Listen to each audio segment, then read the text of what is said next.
La femme dort.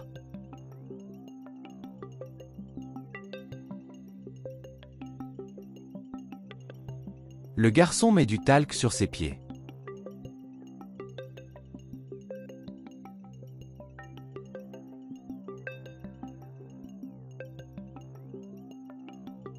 Peu de temps après, il se couche et fait semblant de dormir.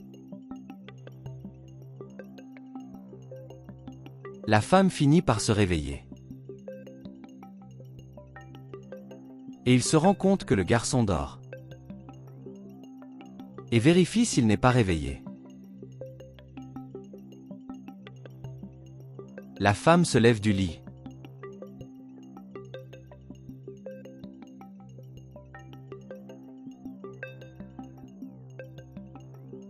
Elle ne remarque pas la poussière et se faufile hors de la pièce pour que le garçon ne le remarque pas.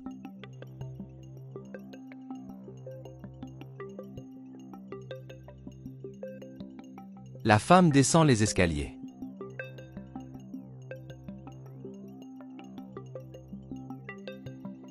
Et sortait de là en toute hâte.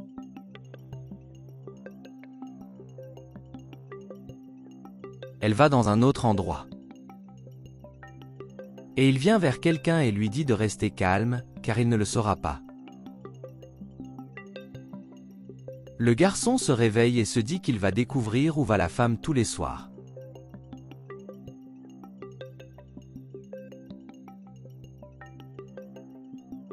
Il vérifie les empreintes de la femme.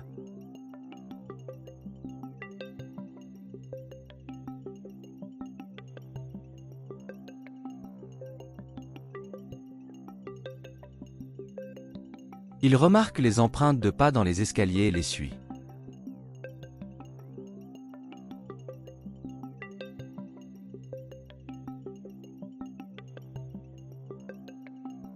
Très lentement, il descend, pour ne pas se faire remarquer par la femme.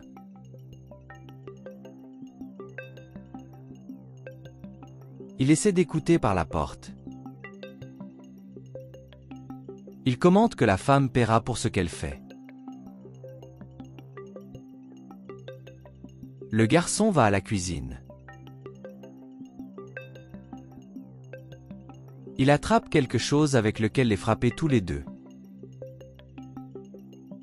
Puis il dit que ça n'en vaut pas la peine et qu'il va faire quelque chose de différent.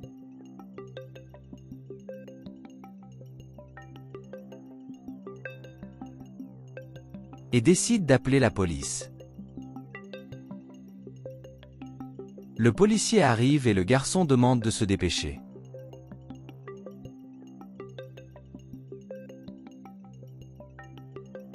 Le garçon apparaît avec le policier. La femme dit qu'elle peut expliquer. Le garçon dit qu'il l'a surprise en flagrant délit. La femme dit que ce n'est pas ça. Le garçon a dit qu'elle l'avait trompé. La femme dit qu'elle peut expliquer.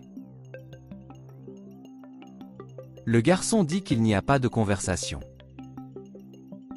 Une petite fille apparaît. Et le garçon dit que le voleur a cambriolé son magasin. La femme dit que ce n'était pas ça. Le garçon dit que le mendiant est un voleur.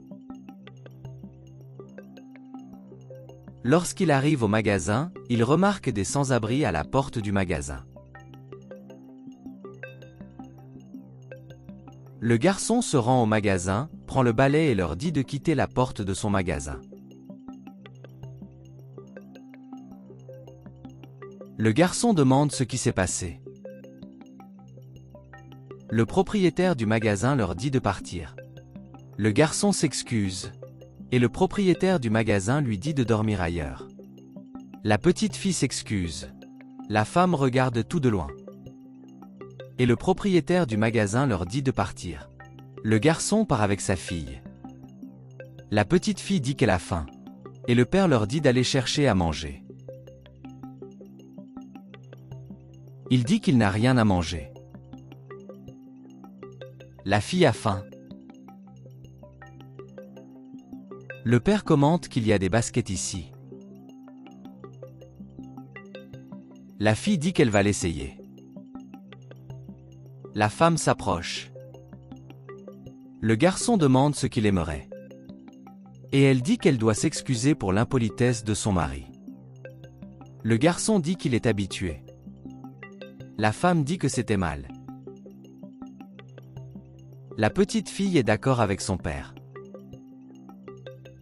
La femme demande s'ils ont faim. Le garçon dit oui. Et la petite fille montre les baskets qu'elle a trouvées. La femme dit que c'est beau et que cela peut résoudre le problème. Le garçon dit qu'il ne peut pas l'accepter. La femme dit de l'accepter. Il demande pourquoi. Et elle dit qu'elle va expliquer. La fille dit qu'ils peuvent manger maintenant. Et la femme demande au garçon de rester devant le magasin de son mari et de ne laisser personne faire quelque chose de mal. Et chaque semaine, il donnera ce montant. Le garçon dit qu'il est reconnaissant pour l'aide de la femme.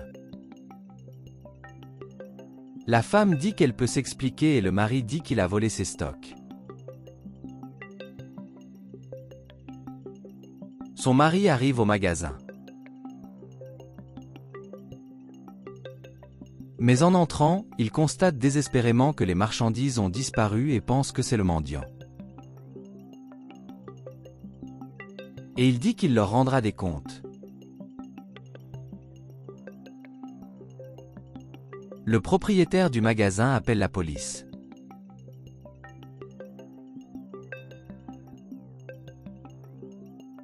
Le policier arrive et le propriétaire du magasin les montre du doigt.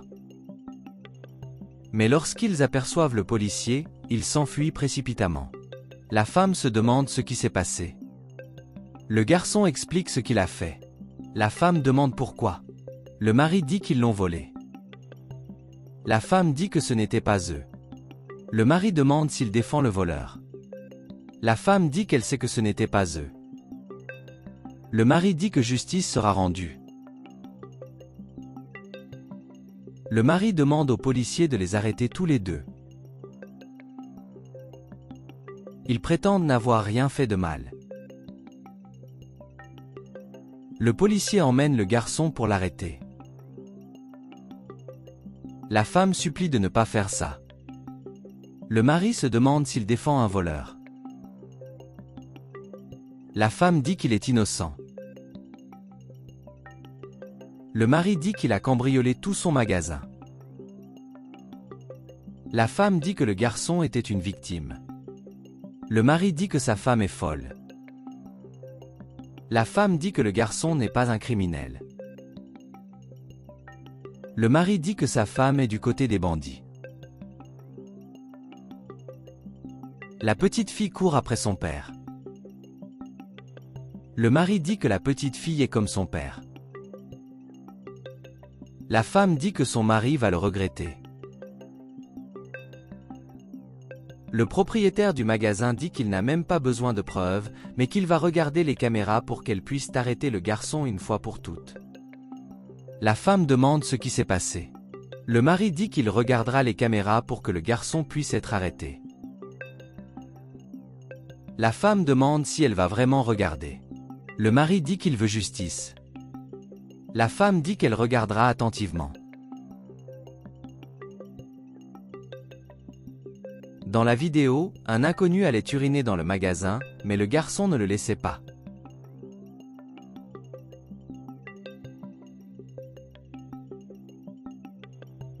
Le mari est gêné. Un voleur apparaît dans le magasin, le garçon tente de l'arrêter, mais finit par être incapable de contenir le voleur. Le mari dit que sa femme avait raison et que le garçon est innocent. La femme dit qu'elle a essayé de le prévenir. Le mari demande quoi faire. La femme dit qu'il sait. Le garçon se rend au commissariat. Le policier demande à voir les preuves. Le jeune homme demande à amener le garçon. Le policier interroge. Il demande s'il y a un moyen. Le policier dit que ce n'est pas un problème.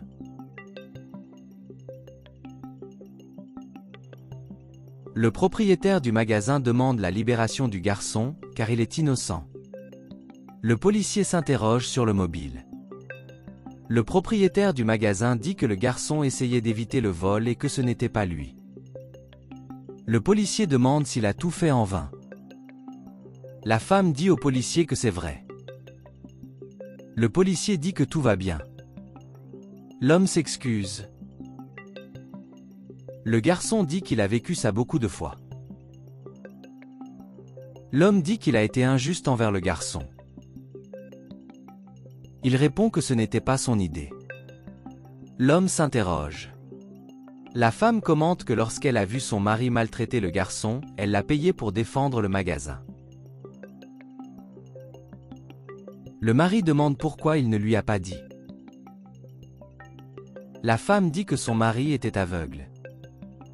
Et l'homme s'excuse à nouveau auprès du garçon. Il dit que ce n'est pas grave et demande où est sa fille.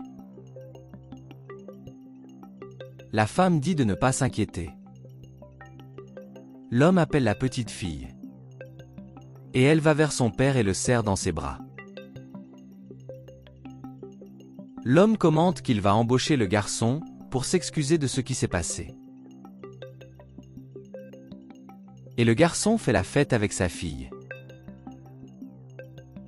Et la femme dit qu'elle va chercher un endroit où vivre pour le garçon.